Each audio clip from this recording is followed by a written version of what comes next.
So it's getting more and more important as things go on. And it's kind of interesting because it wasn't really, it wasn't really that big of a thing before COVID.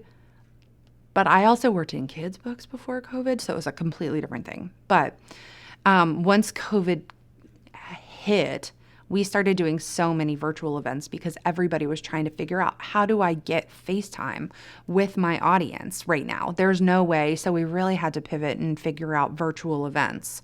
And that became a really important part of all of our projects.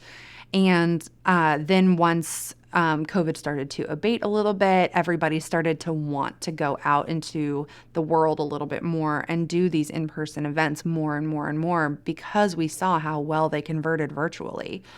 And the thing about faith-based authors is that the more face time that they can have with their audience, the more their message is going to amplify.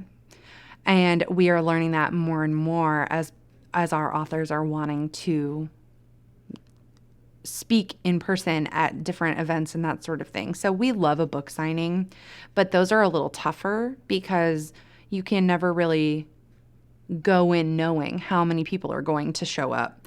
So I've been at book signings for my precious authors where nobody showed up. And then I've been at signings with authors and hundreds of people have shown up. And so it's really, really hard to figure out what stock you need and all those sorts of things. They're really great. And we have, you can do different things. Like some stores will do ticketed events, and then you and the store can advertise in advance so you kind of know what to expect. So that's one way to do a signing really well and to not have as many surprises. Nobody wants to show up at a signing where there's nobody there. It's just a real bummer.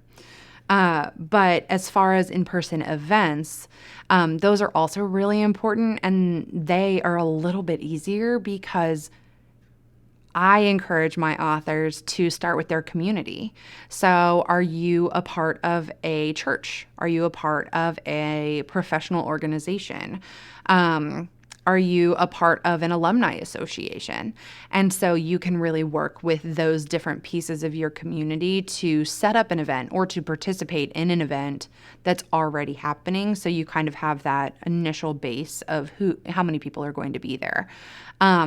I also love the idea of authors doing conferences and that sort of thing because it is a built-in quantity of people who are going to be there. You'll be on a schedule that people can see in the booklet or the programming and all those sorts of things. So those are all great opportunities to do something that is really important, especially as we are moving into more and more in-person events.